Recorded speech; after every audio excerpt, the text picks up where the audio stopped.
Shalom Aleichem, on est à la Baba Batra Daf Tzadik Hey et on est à la quatrième ligne. Prochaine tâche. N'oublions pas qu'on a vu une explication auparavant en disant que à partir du moment où il y a eu une erreur et qu'on a mis trop de déchets, trop de poussière, et qu'à ce moment-là, quand il a tamisé, il en a vu que c'était plus que Rova, alors à ce moment-là, il doit le faire rembourser, même ce qui est moins que Rova, moins que la quantité que normalement on émet à terre.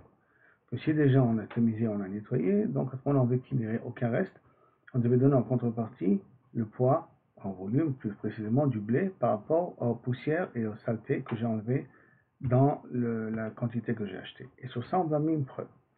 Elle m'a dit, tâche-moi, peut-être j'ai une preuve d'ici, que quoi? Dîner, on a un. Pour rappel indigne qu'on a appris dans Baba Metzia, que je n'ai pas le droit de vendre un objet plus qu'un sixième que du prix moyen du marché. Et donc, tâche-moi, on a pachot mishtout. Si la ONA, donc si le prix que j'ai augmenté par rapport au prix moyen du chouk est moins qu'un sixième de sa valeur, alors nikna, la vente elle est bien élevée là, mais bon, j'ai gagné un peu plus, j'aurais pas dû, mais j'ai gagné un peu plus. Nikna mekar, yoter mishtout, si par contre mon bénéfice il est plus qu'un sixième, batel mekar. C'est parce que mekar taout, j'ai un petit peu volé la personne, c'est plus que la normale, à ce moment-là, mekar taout, la vente elle est annulée. Shtout, si c'est exactement la quantité de shtout, donc un sixième, kana, c'est acquis, mais marzir ona, je dois rendre la ona. Et là commence la question. Amaï, pourquoi? Les hadar, les pachot mishtout. Attends, le bénéfice qui est égal à shtout, on va dire c'est 10 shekels. J'ai augmenté le prix de 10 shekels qui est égal à shtout exactement. Et quand on dit c'est égal à shtout exactement, la vente elle est valable, mais je dois lui rendre combien? 10 shekels. Pourquoi j'ai rendu 10 shekels? Je rends 1 shekel. Et comme ça fait moins que shtout. Et quand c'est moins que je trouve, on a dit que la vente elle est valable. Alors, dans ce cas, pareil que ça devrait être moi, ce que je vois d'ici, que normalement, quand je suis obligé de nettoyer ou d'enlever, alors je dois tout enlever, puisque je rends plus que je trouve. Je m'amina, donc, kol echad eba el adoré, quand je dois rendre l'objet, coulé mais je dois tout rendre, je ne peux pas rendre qu'une partie. Je me demande, non, c'est pas une preuve ici, pourquoi? Achi achta, ici. Hata mikara shave beshave. Là-bas, quand je voulais acheter un objet chez une personne, moi, quand il m'a dit que c'est le prix, moi je lui ai fait confiance. Donc je veux vraiment, parce qu'il considère que c'est ça que vaut l'objet en question. Je savais à Marley, Mio, donc Mio, cependant. Par contre, Mishtout, le Dina. Moi que je tout, on ne s'aperçoit pas trop qu'il y a eu une arnaque ici. Un shekel de plus, deux shekels de plus, bon, on dit un petit peu, un peu normal. Là, il en est. Là, il y a dia avec mana. Ça ne se voit pas dans une mana qui est égale à 112. 16 shekels en 112, ça se voit moins. Machil, et donc la personne elle est mochelet. Shtout, quand c'est égal à mach un sixième, c'est 16 shekels, il est dia, ça se voit. Parce qu'un sixième, 16% de 100, on va dire 60 shekels.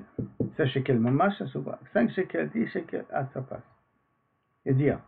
Velo machil, donc la personne n'est pas mochel, uniche. Il est terme shtout, non, quand c'est plus que shtout, la personne s'est fait un bénéfice plus que 16 shekels, ça se voit vraiment. Et donc, Mekar Taoutou ou Batel Mekar. Donc on va dire que le cas de Ona, c'est un cas très spécial, parce que la personne s'en aperçoit, parce que la personne elle est Mouchelet, soit Mechelet. Là-bas on avait parlé, est-ce que c'est normal que je te vends des produits qui ont poussé, qu'il y a des saletés avec, et donc tu les prends avec toi et tu es Mouchelet. Donc tu n'as pas forcément la preuve qu'ici, que lorsque j'ai commencé à nettoyer, je dois tout nettoyer et avoir un remboursement. Parce qu'on peut dire qu'Ona, c'est différent. Alors, Tashma, une autre question. Amekabel Sadeh Mechavero Litabo. Je reçois un terrain pour planter là-bas des arbres. Arreze Mekabel Alav Eser Borot les mers. Borios sont des arbres qui n'ont pas de fruits. Moi, j'ai planté des arbres. Et donc 100 arbres. Donc ces 100 arbres, ça veut dire qu'il y en a 10 qui sont stériles, quoi, ils ne vont pas pousser, ils ne vont pas pouvoir produire. Alors, est-ce que maintenant, tu dois me demander de les déraciner et d'en planter d'autres ou pas? Sur le compte de l'employé, de l'ouvrier, excuse-moi, c'est l'ouvrier, sur l'emploi de l'ouvrier. Ils ont dit non. Jusqu'à 10 par rapport à ça, le balabait il est mochel. Le thermican, plus que ça, le galgueri malav et akol. On lui demande tout, de tout enlever, tous les 10, les 15, les 12, et de les replanter tous. On dit si on ne diminue pas jusqu'à 10, et à moins que 10, à ce moment-là, akol etc. Non, tout. Donc tu vois la même chose. Alors je suis obligé de rendre, la totalité. Amar Runa, non, Beret de Rabbi Shua, si c'est très spécial. Kol yeter mikan, keba lita mitrila dame.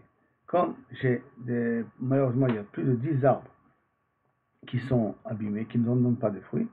Donc on a dit que je suis obligé de les déraciner. Donc pourquoi c'est déraciner? Parce que c'est comme si je replantais un nouveau terrain vierge. Quand plus que 10 arbres, la personne n'est pas mévataire. Il n'y a pas de bito, on ne ferme pas les œufs là-dessus, donc on est macpi là-dessus. Alors maintenant, quand on me demande de le déraciner et de le replanter, parce que je considère comme si c'est la première fois que je plante. Et comme si c'est quand la première fois que je plante, c'est pour ça qu'il faut replanter tous les 10 arbres en question. Ok, ça c'est jusqu'à le problème de la soukia précédente. Maintenant, on revient auprès de la Mishnah. On dit la Mishnah que si je t'achète un martef avec une cave avec du vin, donc j'accepte sur moi X, 10 en vérité, 10% de fûts qui sont pas bonnes, qui vont bientôt devenir du vinaigre. Dans la demande de comprendre, Echidame, explique-moi dans quel cas de figure tu parles. Idamar les martaf sheliain, si je te dis stam de façon très générale, je te vends une cave de vin, stam, kashia, j'ai une couche là-dessus, laquelle on va voir après. Idamar les martaf ze sheliain, si je te dis cette cave-là, je précise bien laquelle, quel yain, kashia, là aussi j'ai une couche. Mais idamar les martaf ze, s'il a dit, je te vends ce martef, mais je ne te dis pas qu'est-ce qu'il y a à l'intérieur. Je te vends cette cave, qu'est-ce qu'il y a dedans? Je n'ai pas marqué. Kashia, même ça, c'est pas clair. Maintenant, la Gemara va expliquer qu'est-ce qui n'est pas clair. Détania, comme c'est marqué. Martef chez l'yain, si je te vends un martef de vin, ani mocher lecha, je te dis, je te vends un martef, je te vends une cave de vin, mocher lecha, noten lo yain chez kulo yafi. Il faut que tout ce qui est à l'intérieur soit clean et propre, c'est-à-dire aucun vin qui a tourné. Et si j'en ai un qui a tourné, je dois les changer, sinon j'annule la vente. Martef ze chez l'yain, si je te dis cette cave, je précise laquelle, c'est de façon générale, je dois tout te donner clean. Je te précise celle-là, martef ze shel yain ani mocher lecha, noten yain ani kar b'chanut. Si le vin c'est du vin de moins bonne qualité, c'est du vin qui se vend dans le chouk. Le vin qui se vend dans le coûte, il est légèrement un petit goût, un petit peu comme ça, chamous, un petit peu vinaigré comme ça, parce que les ouvriers, les employés qui là-bas, c'est eux qui boivent, dans le chouk qui boivent, ils sont pas trop makpidim, ça les dérange pas trop de boire ce vin-là. En plus, c'est du vin qui est moins cher, ils n'ont pas les moyens de s'acheter du vin de qualité. Donc à ce moment-là, je peux lui donner dans cette cave-là du vin qui est vendable. Vendable au choc, mais vendable. Si je lui dis martef zé, sans préciser de quoi ça parle, cette cave-là, sans dire qu'est-ce qu'il y a de l'intérieur, mochelecha, afilu kulo chometz, même s'il est entièrement fait de vinaigre, avec des bouteilles de vinaigre, et guillot, la vente, elle est voilà. Donc qu'est-ce qu'on voit ici? Que pour pouvoir le vendre à un prix bas, il faut obligatoirement que ce soit, je dis, martef zé, chez Yain, Animocher Lecha. Je vais préciser que dans le martef, il y a du vin. Je vais préciser quel martef, quelle cave je donne. C'est là. Mais on n'a pas vu qu'on prend sur 100 caves, sur 100 fûts, on prend 10 fûts qui ont tourné. Et là, on vient compter qu'on peut tout vendre jusqu'à un martef, jusqu'à du vin qui est du vin de pas bonne qualité. Alors là, comme ça répond la Gemara. Donc, de quel nous parle notre Mishnah, nous? Si on reprend le langage de notre Mishnah, donc, comment c'est marqué? J'ai cherché justement dans la Mishnah, c'est marqué, le langage de la Mishnah avait marqué Martef shel yain, mekabel alav eser kosesot. Dit fût avec du vin qui commence un petit peu à tourner. Donc là, on voit, je peux vendre comme du vin qui se vend au chouk, pas 10 comme il y a marqué ici. Donc, kushia. Betane beresha. Là, alors, tiens pour la Gemara. L'olam de amarle martef shel yain stam. Donc, c'est quoi ça parle? Il a dit, je vais t'expliquer. La Mishnah parle dans un cas qui lui a dit martef stam. Voilà, un vin, non. Martef de vin stam. Je te vends une cave avec du vin. Ou beresha de braïta. Et dans le début de la braïta, qui a marqué que théoriquement je dois donner du vin de bonne qualité, les braïta, mekabel alav eser koseso. Tu dois dire les mères, qui prend 10% de perte. Quel 10% de perte? 10% où le vin n'est pas de bonne qualité. Donc, modifie la braïta, pour pas que ça soit en contradiction avec la Mishnah. Je préfère modifier la Braïta que la Mishnah à ce niveau-là. Demande au Bistam, mais Mekabel, je ne comprends pas. S'il dit Stam, je te vends une cave de vin, mais mettre il est Mekabel sur lui jusqu'à une perte de 10%, c'est possible. Mais à Ta'ane, pourtant on a enseigné à Rabbi Chia, à Mocher Chavit Yain, si je te vends un fût de vin, des Chavero, Noten lo Yain chez Koulé Yafi, il faut que le vin soit de bonne qualité. Pas du vin qui a commencé à devenir du vinaigre. Donc tu vois que Kulo Yafé a marqué. Comment tu peux me dire que j'accepte 10% de perte? Shani Chavid, non, tu parles que je te vends un fût. Chavid, Koulechat, c'est une seule une seule sorte de vin. Là, j'ai 10 fûts, j'ai 100 fûts. C'est des vins qui sont de chaque fût, sont développés un peu différemment. Découlé Khadou, Khad Khamrao. La Gemara dit, ah bon? Les Khad Khamra, donc tu veux dire qu'à cause de ça, c'est différent. C'est-à-dire, ok, donc je ne peux pas te poser une question de Rabbi Chia, mais je vais te poser une question d'une autre Braïta. Une autre Braïta qui est éternellement nom de Rabbi Zévid. Là, Tane Rabbi Zévid, Kede Be Rabbi Oshaya. Et voici pourtant Rabbi Zévid, il enseignait de la yeshiva de Rabbi Oshaya, Martev Shel Yain, une cave de vin, Ani Moucher Lecha, sans préciser laquelle, Noten Lo Yain Shekulo Yafe, il faut lui demander du vin de bonne qualité. Martev Ze Shel Yain, Ani Moucher Lecha. Cette cave de vin spécifique que je te vends, Noten Lo Yain Shekulo Yafe. Il faut que je te vende du vin de bonne qualité. Ou Mekabel Elav Eser Kosesot. Mais j'accepte quand même 10% de perte, c'est-à-dire 10% de vin qui est de mauvaise qualité. Les 100%. Donc ça c'est vraiment comme l'auteur de notre Mishnah à nous. Et justement, ce que dit la Gemara, Vezehu Otsar. C'est ça le mot Otsar qui est marqué dans notre Mishnah à nous, que je prends, ça va être d'après cette Braïta là, c'est super. Ça va d'après ce Mandéamar là. Mais ça ne va pas d'après la première Braïta, c'est ça le problème. Nous Chachamim Mishnatenu. Et là, Matiti Nami, de Amar Leze. Donc il faut mettre dans notre Mishnah qui a dit d'Afka, cette cave là, parce que je vous rappelle que dans le langage de la Mishnah, a priori, il n'y a pas marqué le mot Zé. Il est marqué là-bas, les comme ça, les deux suivants, il est marqué Martef Shel Yain Mekabel Alab. Martef Shel Yain, il faut dire Martef Zé Shel Yain. Il faut ajouter le mot Zé dans la Mishnah chez nous.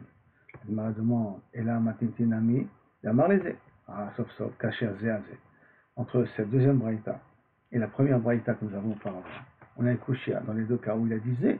Dans la première braïta, il y a marqué Marteb Zé Shel Yain. Stam, tu peux lui donner du vin qui se vend dans le chouk.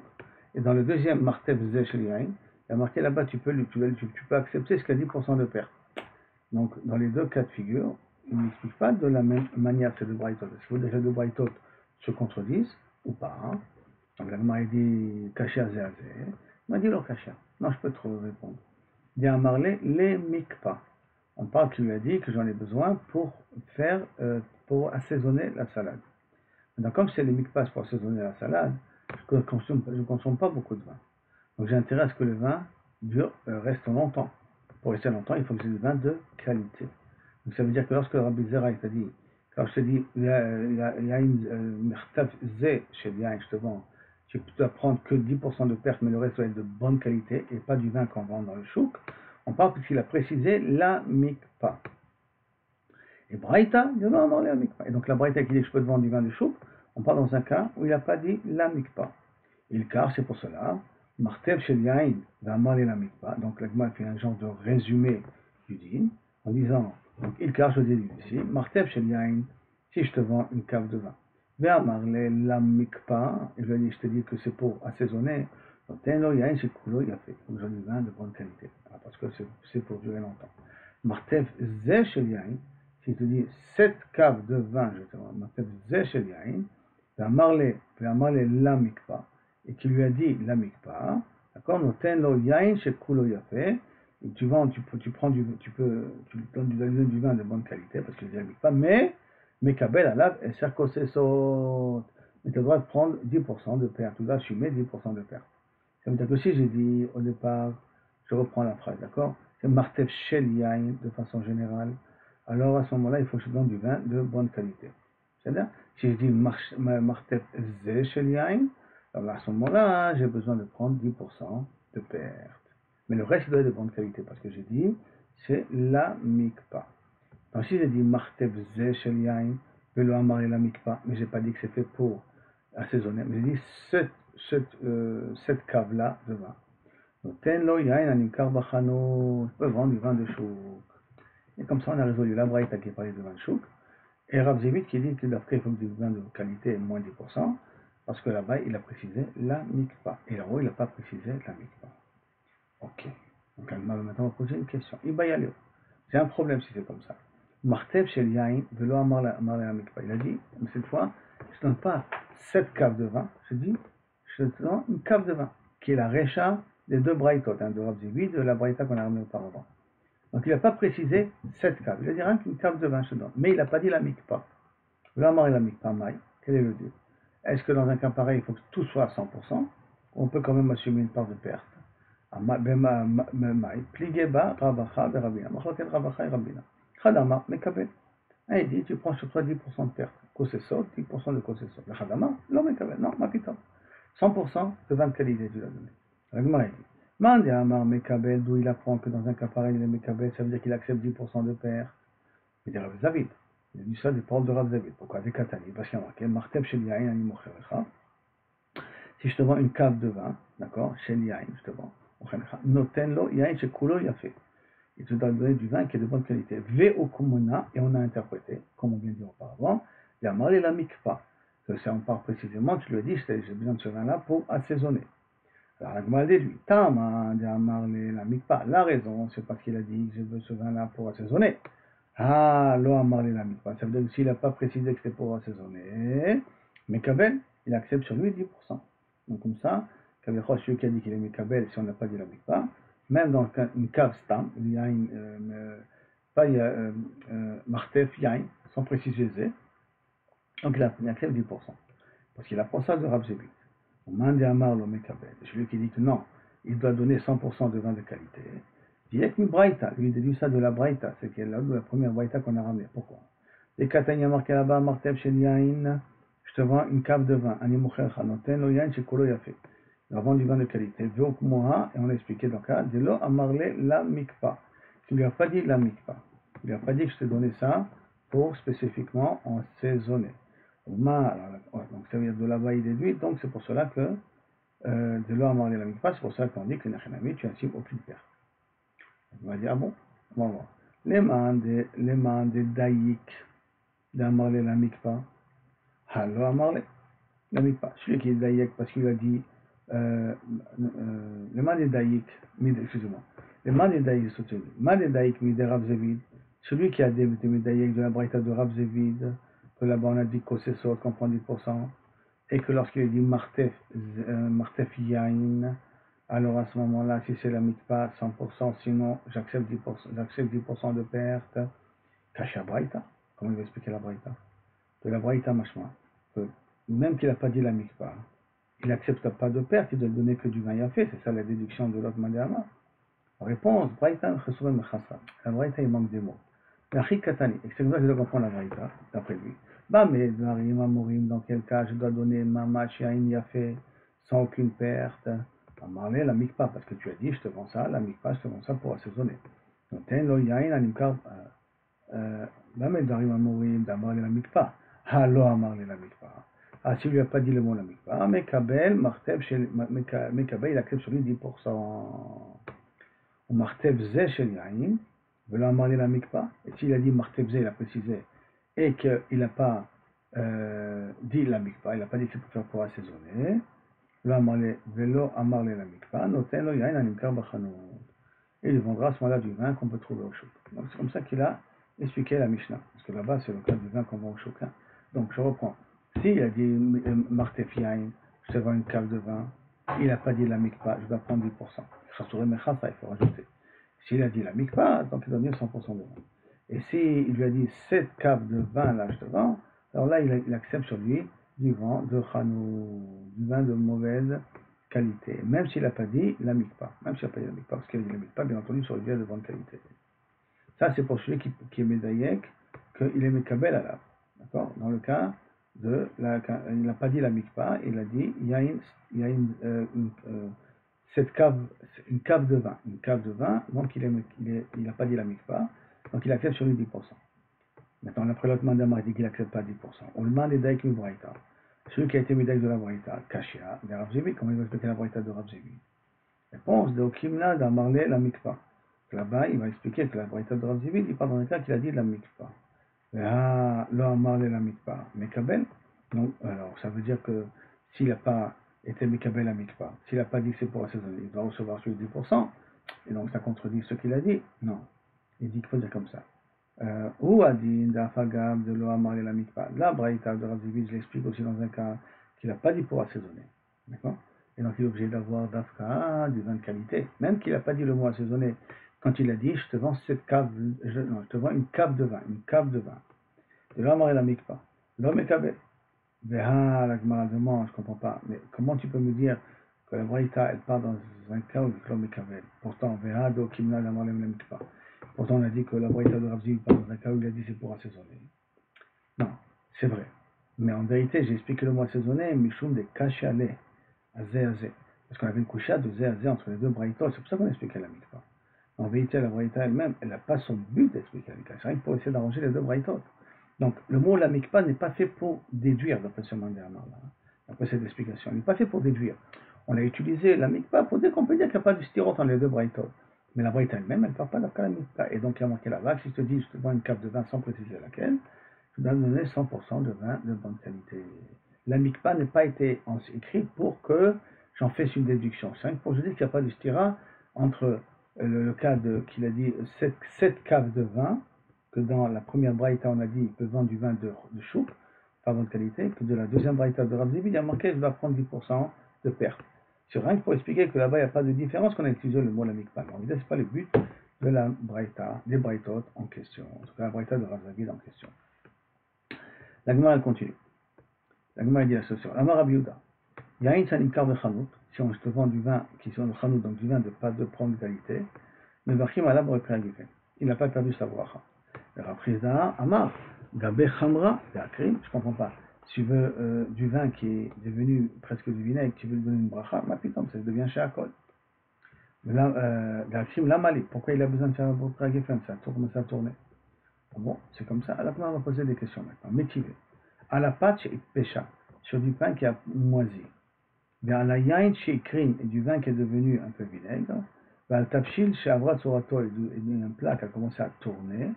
Omer Shakol Yabi Dvaro. Comment tu appelles Dvaro Biouda? Tu me dis que tu fais Boré Priya Gefen quand même. Amar Zevi. Non, attends. Modé Rabbi Yehuda Bepo Tsema.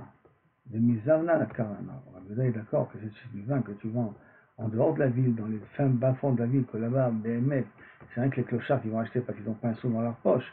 Donc c'est vraiment du vin de très très basse qualité. Alors là, il est d'accord qu'on va faire Shakol dessus.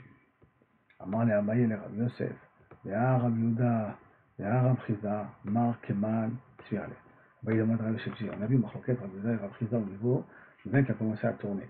Comment tu possèdes? Comme Rabbi Yehuda chez Broka Gefen ou comme Rabbi Chizda de faire Shakol? Comment Tzviale? Amale, Matita Yadana. Moi, je connais une braïta. Qu'est-ce que tu veux dire? Moi, je connais une braïta. Qu'est-ce qu'il y a marqué dans cette braïta? Détania. Habodek et Tachavit, Liot, Mafrish Alea.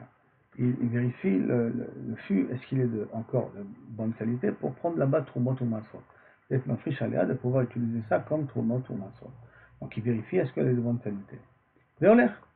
Rien que vérifier, hein. Il a vérifié. Il est parti, il n'a pas encore pris Trumot ou Masot. Bacharkar, Nimset Chometz. Et après, il s'avère que c'est devenu du vinaigre. Est-ce que le Trumot ou Masot qu'il a pris sont valables ou pas valables? Réponse. Kol Shlosha Yom, si il a pris Trumot ou Masot dans les 3 jours où il a vérifié, Vadaï Mikan Velach. C'est Vadaï que. Non, c'est Vadaï. Ça veut dire que le Trumot ou Masot sont valables et que le vin était de bonne qualité quand il a pris Trumot ou Masot, et il n'y a pas de problème à ce niveau-là. Mikan Velach, après 3 jours, ça fait. Oui, peut-être qu'il avait commencé à tourner. Donc, tu vérifies un fût, prends vite Trumot ou Masot, ne laisse pas traîner. Attends, la Gemara demande Maïkama. Et tu peux m'expliquer un petit peu qu'est-ce que ça veut dire cette braïta? Amar Rabbi Yochanan, je t'explique. Chikama, Kol Shlosha Yamim Harishonim, les 3 jours après qu'il a vérifié. Vadaï Yain, ça s'appelle encore du vin. Et quand Veilach, ça fait, à part 3 jours, c'est ça fait. Attends, je vais comprendre pourquoi. Maïkama, quelle est la raison? Chamra, Me'elit, Akar. Veha, Ta'ame, Velo Akar.